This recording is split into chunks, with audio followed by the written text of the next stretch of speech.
because they're not ready. Later, TOS, Oh, brother. Hello, Wi-Fi. Yo, stand by. Space, We're just taking noise. we're taking a musical break, but I think you'll appreciate what we're watching soon. It's Richard Spencer v. E. Michael Jones. But yeah, you'll like Cool. it.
And we're back.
Thank you for joining us.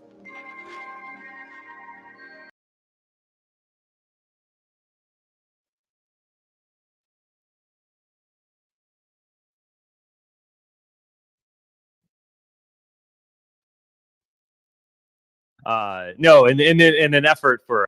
Let me know if you want me to pause this Wi-Fi at any point, or anyone else. Of ethnic outrage. Before I go to Jim, my general question is, what should be the place of spirituality or organized religion in the alt-right? And so I completely agree with, or I largely agree with your description of what's happening.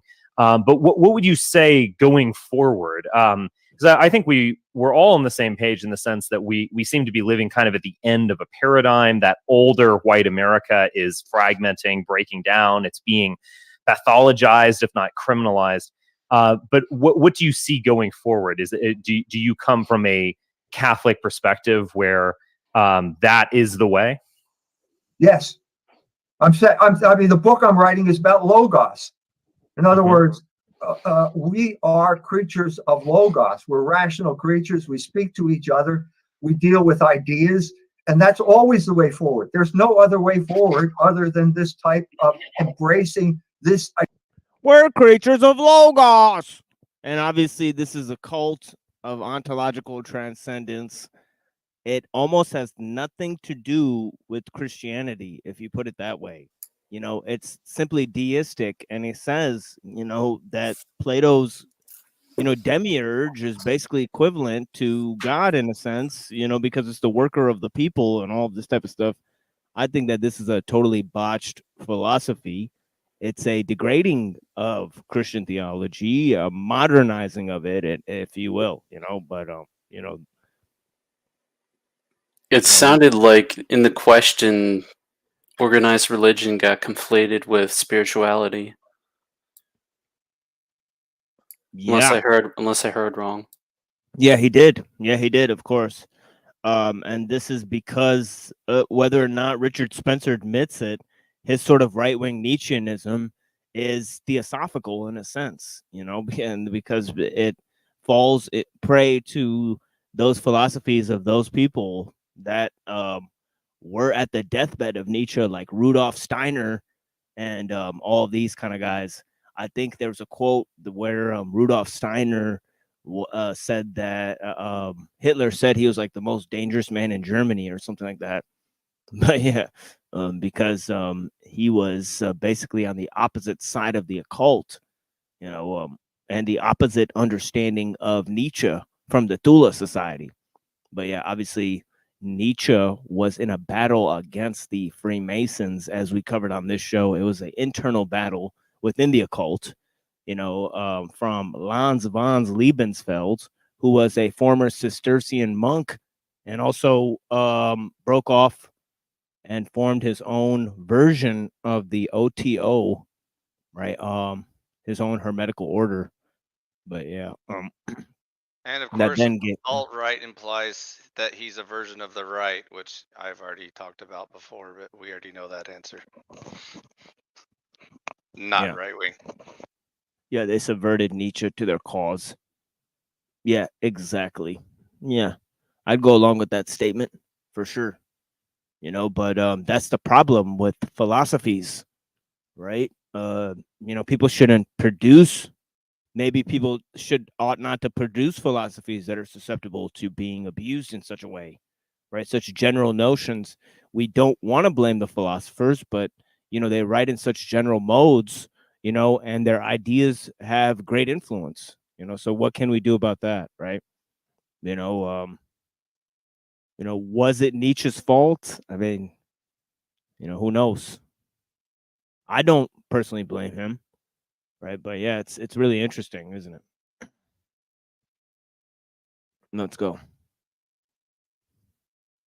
And I already know that Gen X Jeff would disagree with a lot of what I just said in terms of he would put it more on personal responsibility. And we've had tons of these discussions in the past, but yeah. Identity as of logos. What I'm saying now, largely from my experience, So not a racial identity, basically, but an identity of a logos. I mean, I can get into what it's because that word can be used in many different conceptions. You're saying rationally talking to each other. A lot of secular humanists might agree with that, but I think from your perspective, that would be a rational discussion informed by the truth of Christianity. the first identity is speech. So the definition of an ethnic group is a group that has the same language and speaks to each other. So if you go to Tanzania, there are 76 different ethnic groups in Tanzania, 76 different languages. That's the basis for our rationality. It begins with speech and then it moves up from there. And what I'm trying to describe in this book is the progress of Logos through history. Okay? Okay. It didn't No. start out where we didn't start out this way. But right now I'm reading Vico, Giambattista Vico. Okay, Vico is a historiographer from Italy. You know, he's one of the main people that they go back to in the alt-right. You know, Benedetto Croce and Vico, you know, they take this approach in terms of philosophy of history where they say history basically is the engine of philosophy. Philosophy is subject to history, right? And then there's this also the progressive approach where he outlined it a little bit there. He said the progress of logos throughout history. Now, this is Hegelian in a sense, right? That logos could progress. Then secondly, he equated the logos with speech.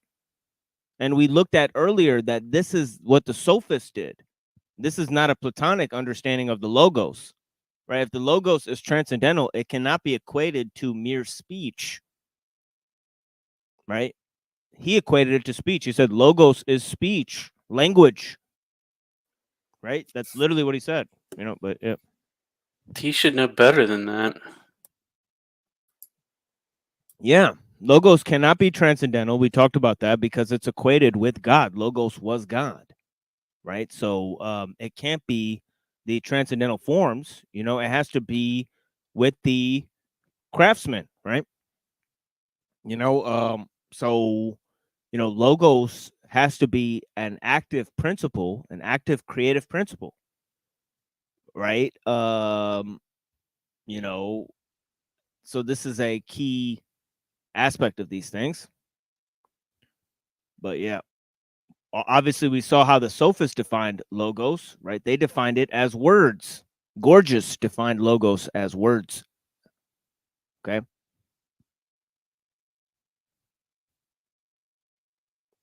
So I don't know why he's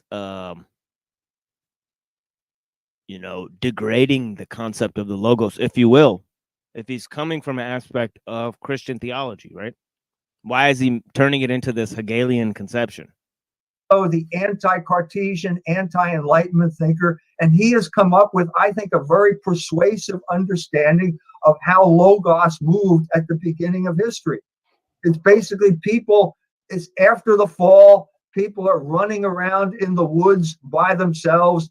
The man encounters a woman, they're having sex out in the open. He hears thunder and he feels shame, and suddenly he realizes God is displeased, and so he drags the woman into a cave and has sex with her in the cave, and that's the beginning of family and property. So you have God, family, and property as the beginning of mankind's movement out of barbarism. Excuse me.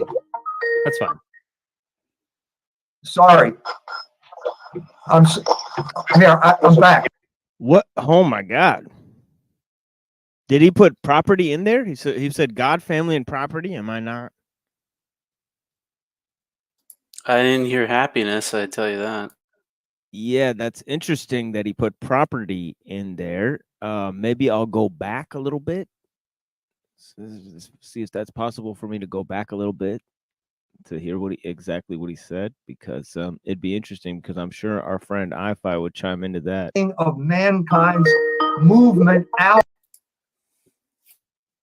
groups in Tanzania, 76 different languages. Oh, That's the basis for our rationality. It begins with speech and then it moves up from there. And what I'm trying to describe in this book is the progress of Logos through history. Okay. It didn't start out where we didn't start out this way. But right now I'm reading Vico, Giambattista Vico, the anti-Cartesian, anti-Enlightenment thinker, and he has come up with, I think, a very persuasive understanding of how Logos moved at the beginning of history. It's basically people, it's after the fall, people are running around in the woods by themselves.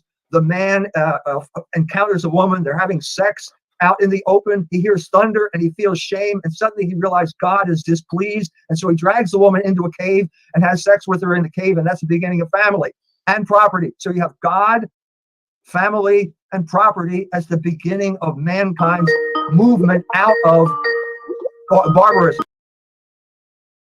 Holy smokes. We got God, family, and property. That is a we didn't have any concept of property until we had classical liberalism. You know, I mean, private property, is he saying, or property, right? In what sense, right? The property was owned by the king, wasn't it? I thought we had property since the Garden of Eden.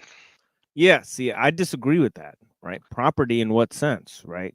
Because the residents got kicked out because they violated the HOA terms. So there's private property for you. Oh, okay. So you're saying that we had, that we are paying rent in heaven with our, No, in the Garden of Eden. in the Garden of Eden, we were basically there on rent payments. Well, And- you have to obey the rules, and the property owner gets to make the rules. So somebody owns that property. Might not be you, but somebody does. Yeah, maybe it's the angels, right? Who's to say, because, God owns everything, right? Isn't that right? God is the king, right? God has dominion over all things. I think that's why men were so confused a long time ago. Was they were waiting for God to like say this land is yours and this land is his, and that sort of thing. But after a while, they got tired of waiting for God, and they just said, "I'm going to take this land. This land is mine." And so God just watched and see who won. Whoever Yeah, it's carries just- the biggest stick, that's who owns the land now. Yeah, it's just interesting. It's kind of like he's saying life, liberty, and property.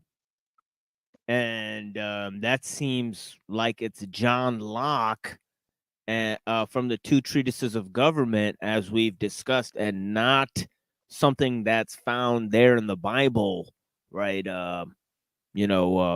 Because there it says, more or less. How familiar are you with anarchist theory about ownership?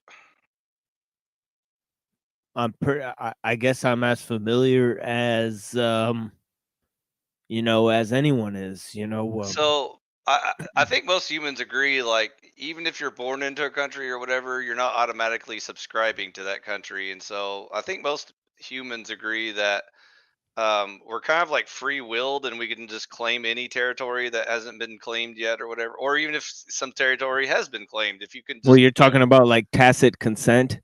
yeah. And like, I think there's this interesting philosophy about like homesteading and stuff like that. Like if you invest time and energy into land, it kind of automatically becomes yours or something, which is neat. But that's why I prefer coming from that direction rather than the other direction, because first of all, in order for the government to tell you who gets the land or whatever, you have to have a government. And so I'd prefer to start just as a human, like with like my free will and my personal property or whatever, or the land that I'm working currently or something like that. And so I think that's a way better Yeah, approach. there's three things. There's land, property, and labor. They're not necessarily the same thing. So we want to distinguish between these three. We don't really have that much time to go over all that, but yeah, I just want to make it known that there's lots of different theories about this sort of thing. But yeah, if God says you own the land, then that's definitely ownership, 100%. That's why the Jews ruled Israel for so long, is because that was promised to them by God. So he would even fight their wars for them. So that's pretty nice support.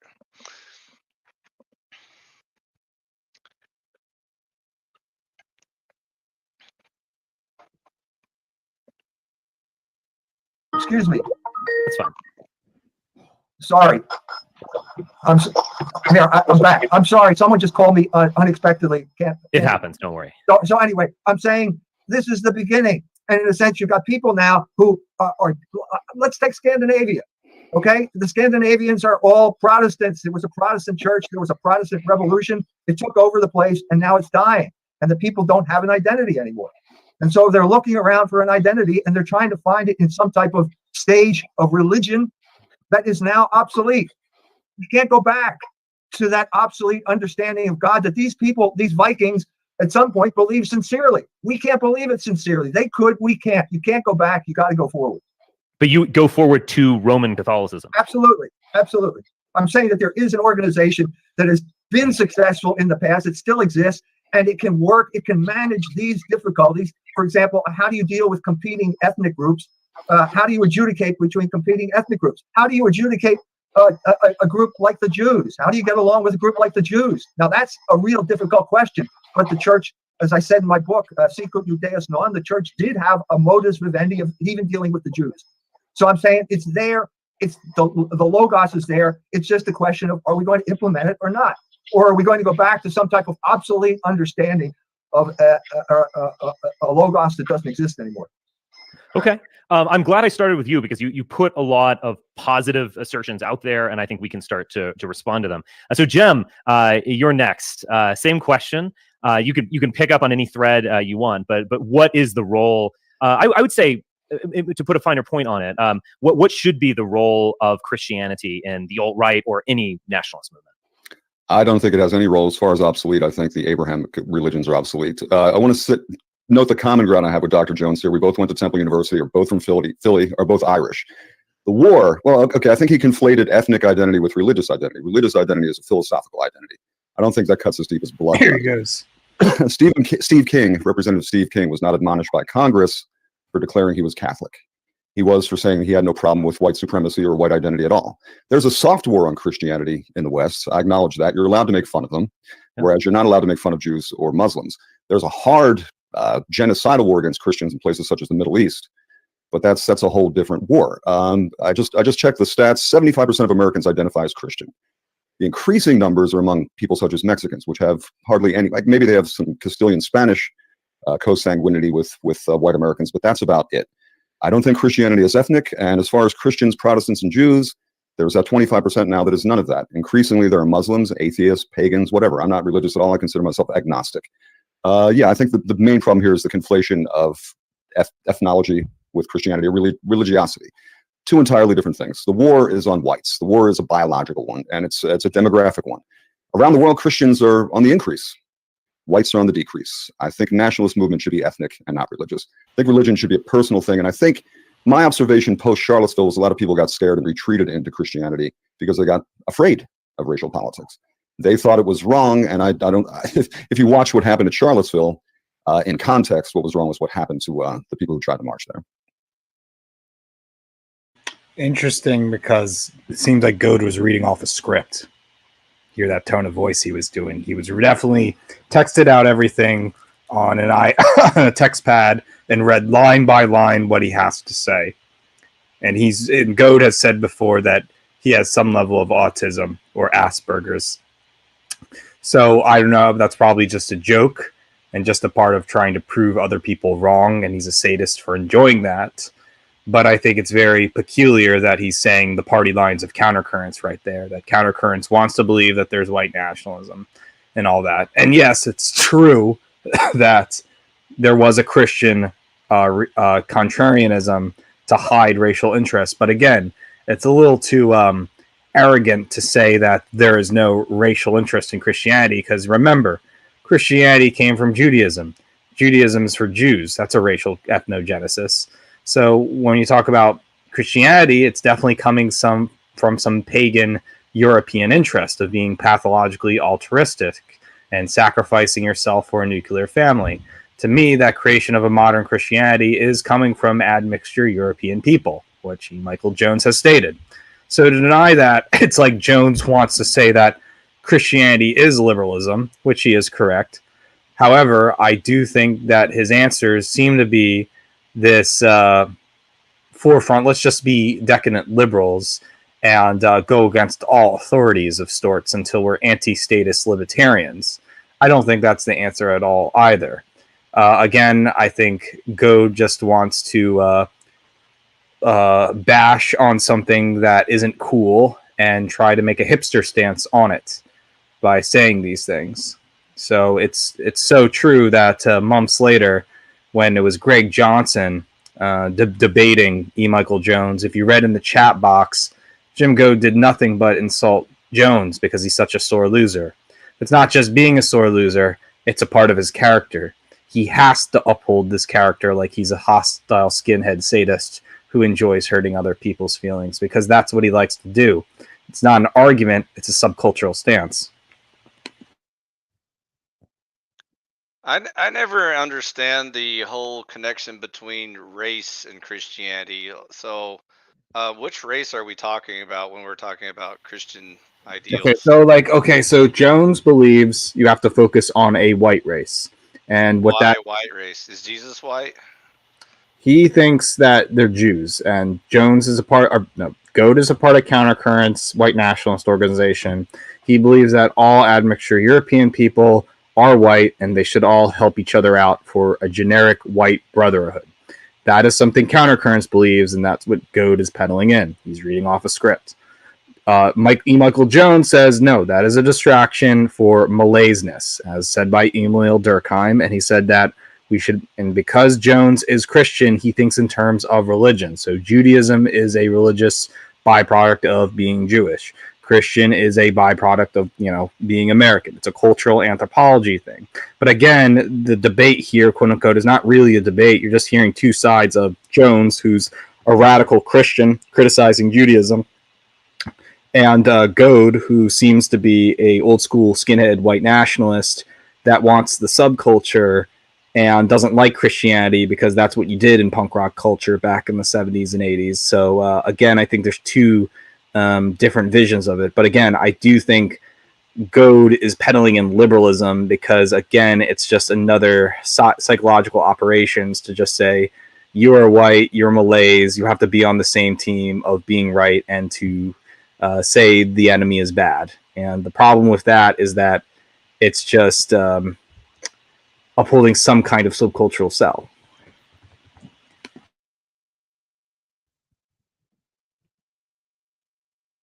Yeah, and it's interesting that he conflated religious identity to that group outside of American views, like Mexicans. He said they're basically the Catholics of today, but he's not focusing on the liberal ideology, how it was basically formulated through a lot of Jews and Freemasons, and it was basically under the influence of neo-paganism to a certain extent in the 18th century. Through there, you have the birth of Zionism. Zionism is basically born out of a liberal institution. So what is, there's nothing really that ethnic about universalism in general.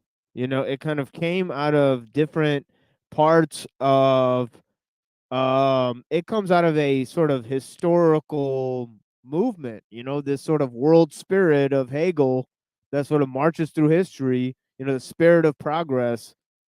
And obviously it's a secularizing of this concept of the coming of the kingdom of God and the concept of tikkun olam in the Messianic Judaism. Okay, now what else is interesting is that Goad is not connecting Christianity with this, because it is what unified the the European tribes, right? Basically, the Europeans were the barbarians of Rome. To break it down for you, I5,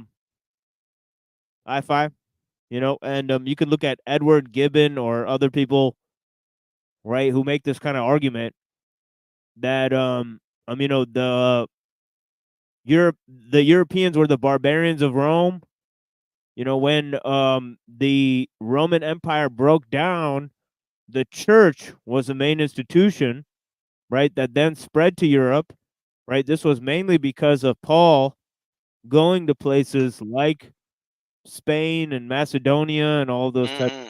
you know what I mean? Yeah, but what race were the barbarians? They were Well, white. yeah, that's exactly the point. And what race was the Roman Catholic Church? You know, they were white. So, like, I don't understand why they think that Christianity has some sort of like racial aspect to it, especially since Jesus wasn't white, and since the whole point He was Jewish, and this is where are Mitranovic Jews and white? TMO. see, this is where I have to stop you because this is where Mitranovic and the occult come in because Oh, Mitranovic actually makes a statement. He says Europe was taken under the special task of making the Jews white. ah, Okay, so and then you have the famous statement by Helen Thomas, you know, where she got banned out of the press corps. You know, she said that um she said what should they do about the Israel and Palestine situation, and she said they should go back home. And and who's home? yeah, they asked her they asked her where, you know, where's their home, you know, where's the Jews home that they should go back to, and she said they should go back to Poland and all those European countries where But they then the came from. British arrived and recreated Zionism because they Well, don't that was know how well, religion works. well, in the scientific sense, that was created by Theodor Herzl in 1895 when he wrote the book Der Judenstaat, or the Jewish State. He was from Switzerland, right? And then much earlier, the theological type of Zionism was created by La Pereire, Lapeyrere. You guys could look that up, and it was a sort of a instantiation of Messianic Judaism.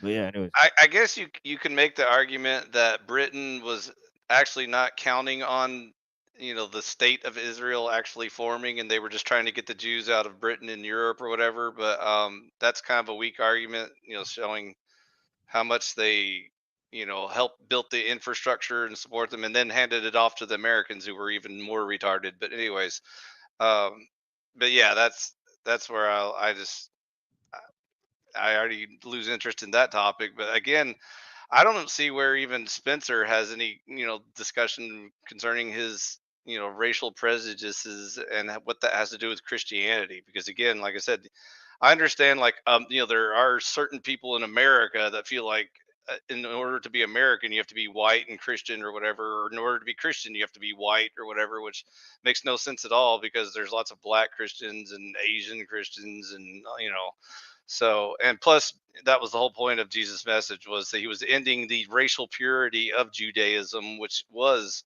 you know, a religion that was one and the same with race. And so you can make that claim under Judaism, but you can't you the opposite is true under Christianity. That was like the main point of Christianity, was to do away with this like racial purity, meaning anything in religion. And so that's why I still don't understand why we're still talking about it today. Like, didn't anyone get the memo, or I don't know.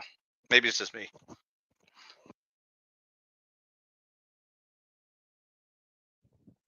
Well, it depends. You know, in terms of E. Michael Jones, he's looking at Judaism in terms of a religious sect, and one that basically, as he puts it, rejects the logos, rejects God as logos. Basically, every Jew will reject John's prologue, is his argument, and therefore that's what makes a Jew a Jew, is their rejection of the prologue of John, and therefore, um, what then amounts to ethnicity is just language.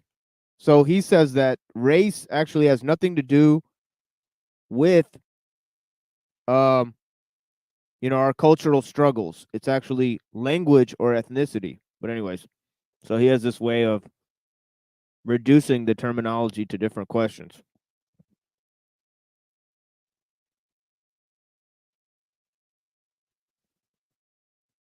Well, very well said. Let me add something real quick. I mean, I even hardened atheist would agree that there does seem to be a human need for spirituality, and that also I would say that this idea where I probably would push back on you is where you said this idea that Christianity should just be or religion should just be a personal thing.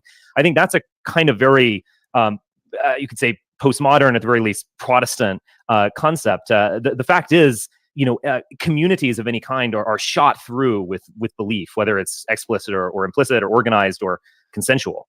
And so don't you think that religion is almost ineluctable, or some kind of spirituality is almost ineluctable from a human standpoint? Right. And then also maybe we actually really need it in order to organize people. For a long time, I denied a racial instinct because I grew up, in the 70s.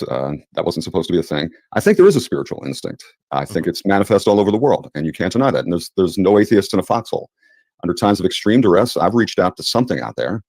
I just happen to think that Christianity is a failed attempt to explain that the origins of the universe. I think it's riddled with too many contradictions. And as I point out all the time, Christians worldwide are majority non-white. If it's to save the white ethnicity, I think it's a failed strategy. All right. Mark, why don't you pick up on anything here? I guess I could pose the same question that I've asked, which I think is a open-ended one of what should what is the place of religion in any kind of identitarian movement? Or you could pick up on some of the really interesting threads that are laying out there. So go for it. Yeah, I mean, I think in some ways it's probably pretty hard for us to visualize what comes next. But I think that I think one thing is very clear is that we have to control the media, right? And we have to control the production of art, and we have to control. Is anyone on the panel familiar with Mark Brahman? Otherwise, I'll look him up.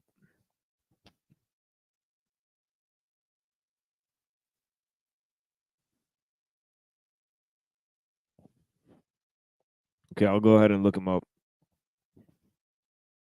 Sort of kind of the images and ideas that are put in front of our people, essentially.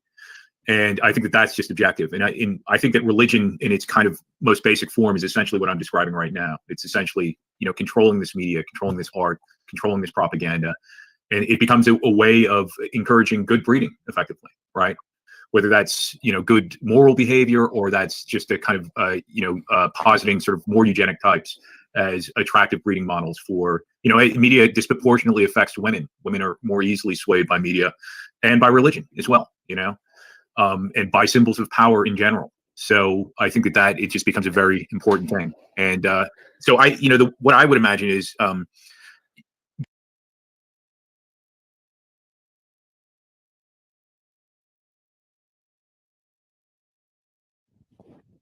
okay, so I looked him up a little bit. It seems like Mark Brahman, he's a neo-pagan. Shocking. Apollonism. So, yeah, he's into some sort of right-wing Nietzscheanism, as I said. Apollonian versus Dionysian. That's what Nietzsche writes in one of his books. I forget which one. I think it might be Twilight of the Idols or Wanderer and its Shadow. I forget which one it is, but yeah. There's a lot of those Apollonian dudes on Twitter, with runes all over their Twitter and shit, and they, talking about we don't want we don't want Christian white nationalism, but we want pagan white nationalism. So I don't know. I think it's kind of interesting. And his name is Brahman, which I think is kind of funny because a lot of the truthers say that everything goes back to Brahmanism, which there might actually be a case for. I'm not sure, but it is kind of interesting in a way. And I joined. I mean, there's a lot of things I wanted to say. First, I don't know where you guys went with the property situation, but I think that I just take the general situation as property is like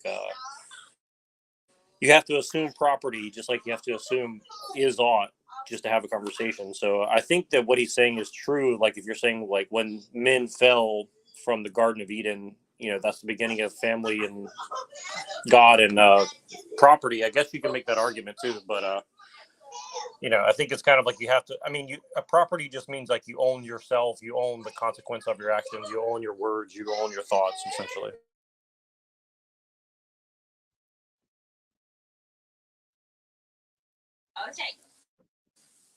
And I wanted to say something else on the what you guys were just covering there is like, to me, when I hear these guys talking, can you guys hear me okay?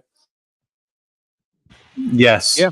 Okay. Yeah. When I hear these guys talking, what I hear is like, okay, let's assume that what they're saying is true, that Christianity is a propaganda way to control people, et cetera, et cetera. Most Christians are non-whites. Let's just assume all that's true.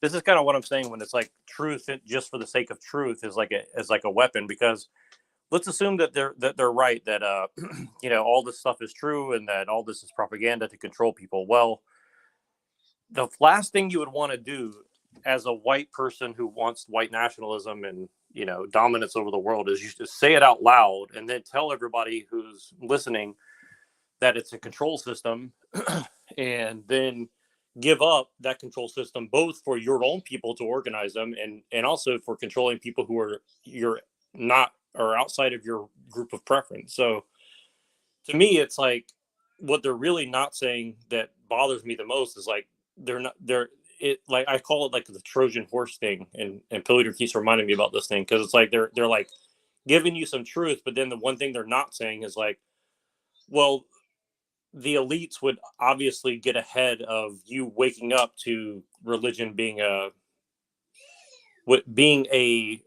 propaganda tool against you, and then give you the truth as a way to like divert your attention into something else that wouldn't work. And I think that's kind of what I see is like, and I saw some people in the comments are like, white nationalism and Christian nationalism, being conflated. I mean, it's been conflated for a long time. And the thing is, whether you want it to be real or not, the elites are definitely using both in tandem, as well as the opposition to it, as like a huge control grid, in my opinion. So it's just kind of weird to like hear these guys talking about it, because the way they talk about it is like very academic, but I just think the stuff they're leaving out is like really the real story, in my opinion, And since, Goad and these other guys are probably journalists and stuff, it kind of makes sense that, I mean, most journalism is like what to not put in, not what you want to put in, essentially. So I don't know. That's just my opinion.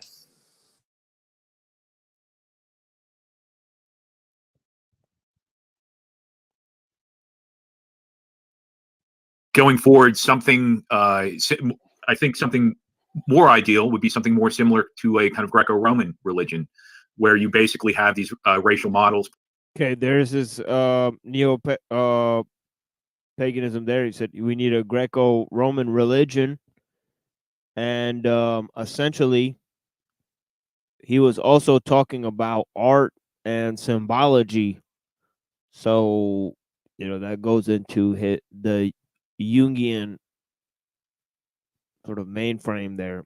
Yeah. Posited as positive sort of breeding models, effectively. And but it would feel like something secular compared to our notion of Christianity. In the way that the Romans felt Christianity to be something almost atheistic, this would probably feel to Christians as atheistic. I'd like to second the idea that women are more religious than men, and I think that speaks for itself. Oh, that empirically validated. What are some of your, Mark, why don't you talk a little bit about Logos? This is something we've been talking about over the phone a little bit. And also maybe some of the kind of non-adaptive aspects of Christianity, particularly in the 21st century. Yeah, well, my reading of Logos, and especially that famous verse in John, is that essentially, of course, Jews are writing this, but I think what they're describing effectively is that the word, it doesn't sound, what I'm going to describe doesn't sound that dissimilar, I think, from what Michael E. Jones was describing, but it's that the word is God, right? So there's this idea that the word is powerful, effectively. That's one kind of reading that you could have of that passage.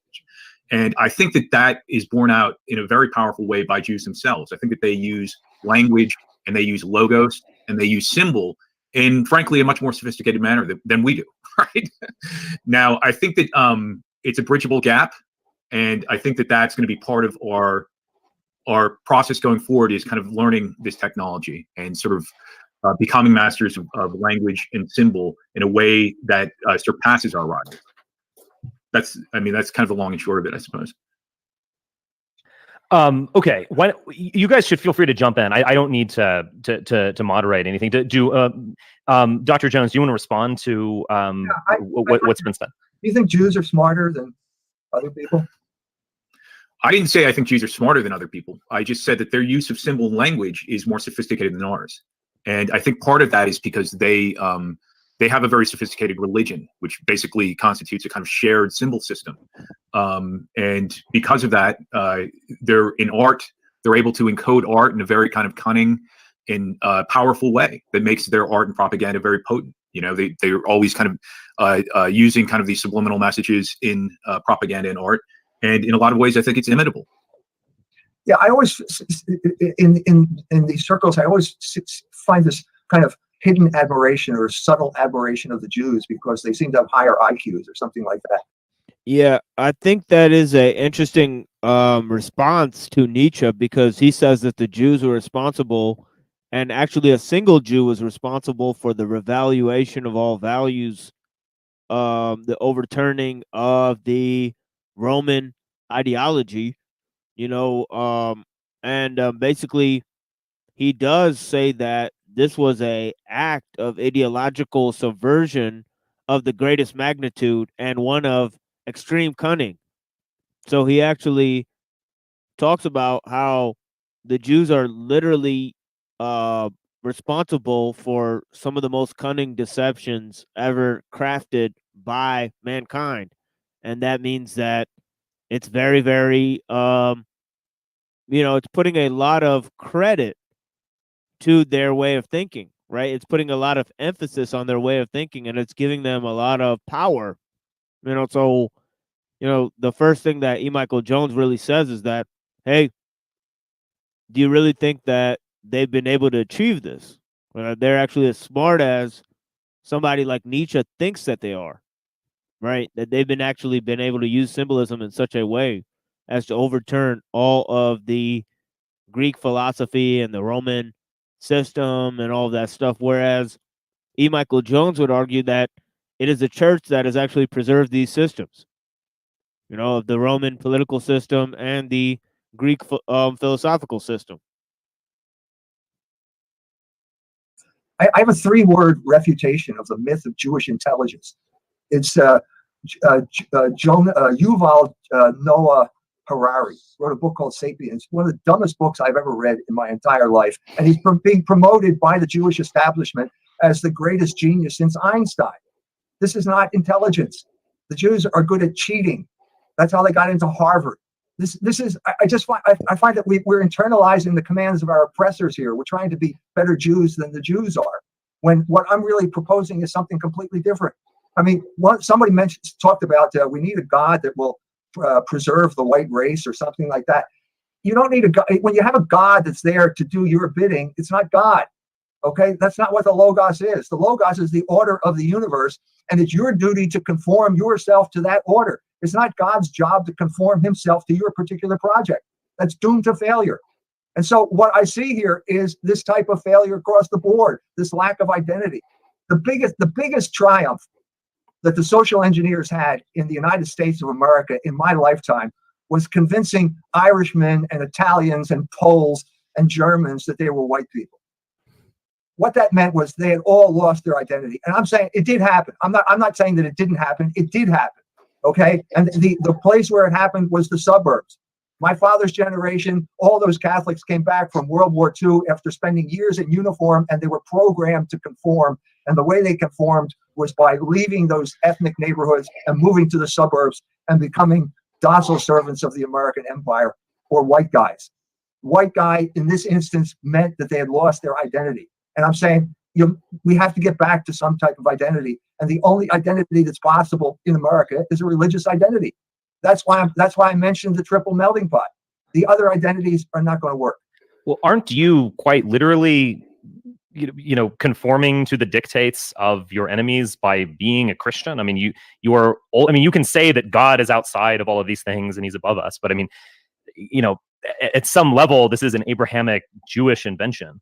and you are conforming yourself to that. I mean, in a way, like Bad this is combo. perhaps what your enemies want you to be doing, is to say something like, "Oh, we can't achieve power in this world because the hereafter is far greater, and that would be sinful, the sin of pride, and so on." Isn't that kind of exactly what your enemies would want you to believe in? And in terms of religion, I mean, again, our ancestors, Romans, did consider Christians to be atheists in the sense that they were attempting a new kind of religion, and this new type, the Abrahamic faiths, have, at least in the last few thousand years, have to a very large extent displaced actual traditional religion.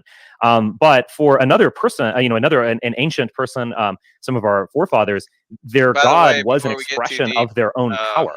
And pause that real it quick. was their God is rising. Their God, I just wanted to shamelessly plug myself again, right after that guy just said, is the only thing that we can unify ourselves, Christianity or whatever. This is why I'm always trying to tell people that, of my political view, obviously Christianity is the most important one, but there's also two other groups that definitely could unify cultural and national properties, which is why I'm always preaching about capitalism and libertarian government, because those are two things that you don't necessarily need a Christian unity to do, but obviously it'll make it 1,000 times better if you do have that, that Christian foundation.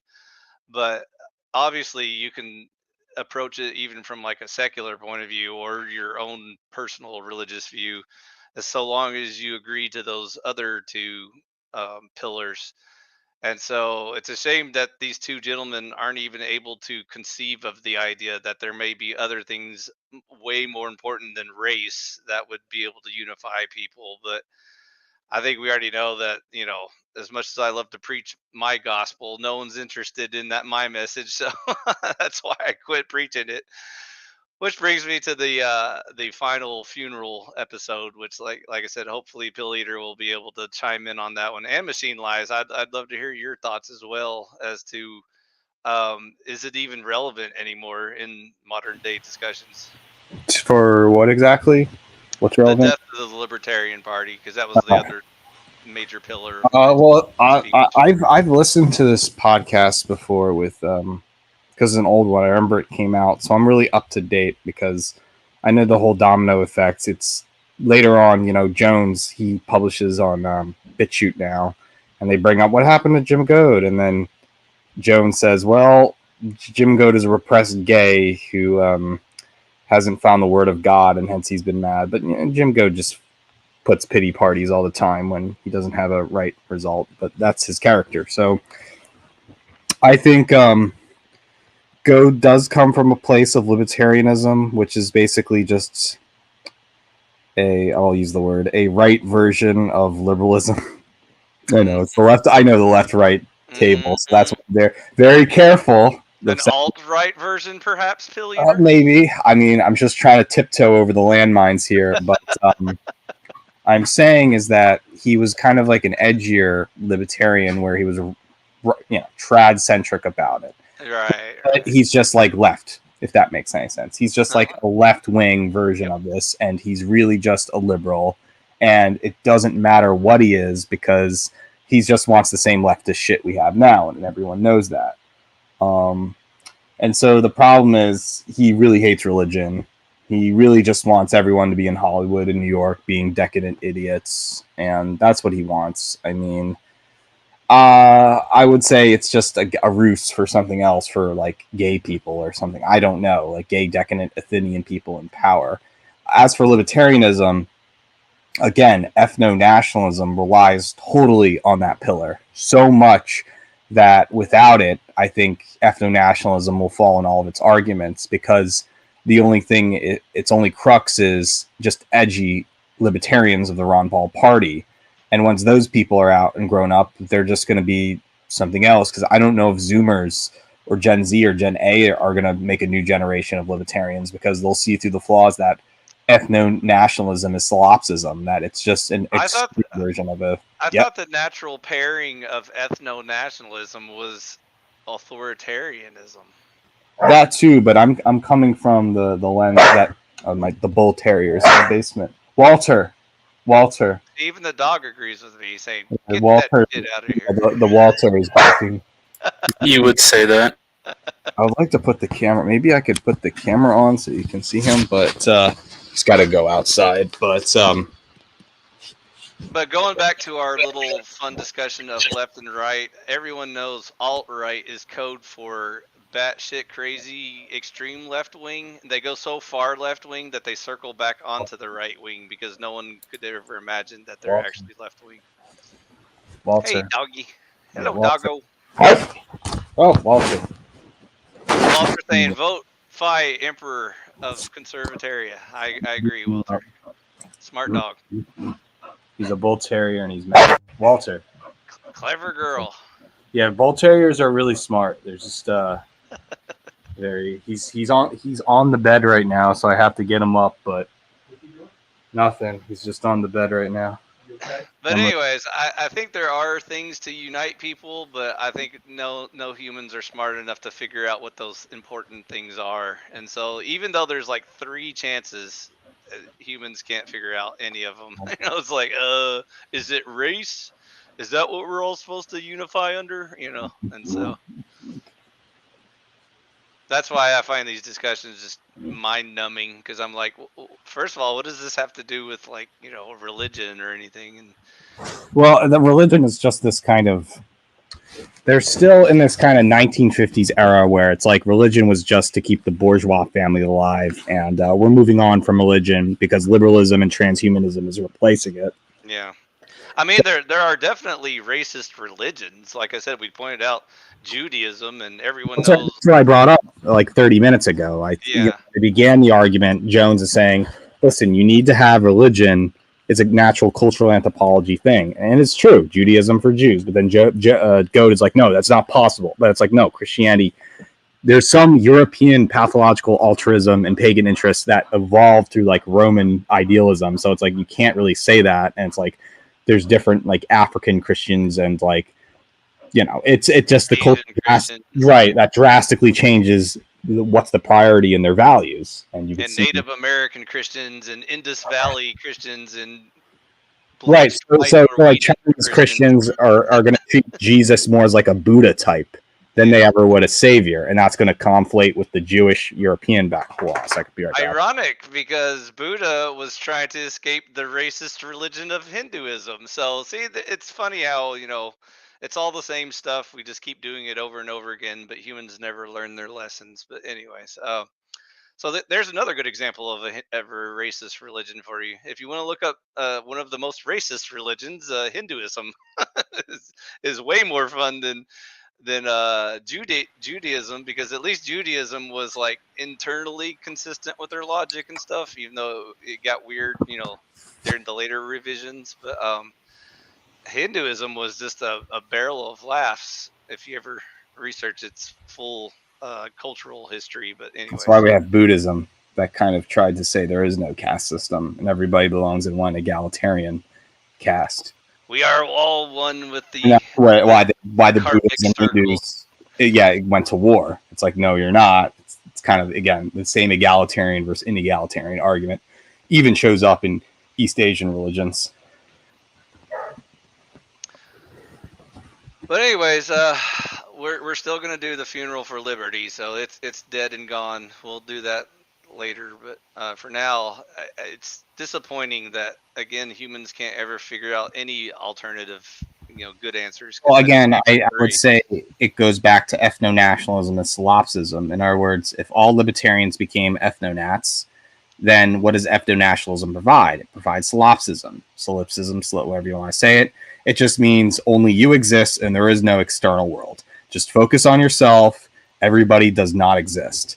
And that's the funny part, because if nobody else exists, only you exist, then you create these kind of liberalism that is just everything we have now, living in suburb, staying in the pods, eating the bugs, and we're told that's the highest virtue. It just doesn't make sense to a world that there's multitudes of differences in politics, and then to say, enjoy the decline and enjoy as the ship is falling, it doesn't really help anyone. It kind of like negates what politics is really about, or even philosophy. So again, I think the issue, it just boils down to this. Like there are some people who think that the problem today are, you'll have liberals who hate white people for being white, but then what if I told you there are white nationalists who hate white people for race mixing because they're worse than Jews? For not being white enough. Well, yeah. And so isn't that just the liberal ethic reinvented, or the Puritan ethic reinvented, to say the new sinner is someone on the same team who's committed an evil choice of going against solipsism? That is something that is not even brought up. And I think it's a reinvention of anti-white politics, but the anti-white is framing as you're only anti-white because you're not propagating our white nationalist interest. So that is the new kind of, and I'm seeing this all on Twitter. It's that, the real enemy are white men who are race mixing. Well, it's still anti-white men, because you're saying the white man has no colonial power, or no, he can't love anyone. He's just supposed to only have sex with white women. That to me is a fallacy and also it's not about natalism. It's just about existing in stagnation, a part of the Malthusian plan. So again, the rhetoric has been crafted to make sure there's only stagnation, self-guilt, Puritan politic, likely from religious ideals, and solipsism is the ultimate virtue. And no ethno-nationalist has been able to rebuttal this, because they rely so much on libertarian values. And they think, well, don't other people want the same solipsism we do? No. So that's the dysfunctional part. Well, libertarians are pretty based. You got me there. Unfortunately, they include their umbrellas a little too big, and they include a bunch of retards too. So what are you going to do?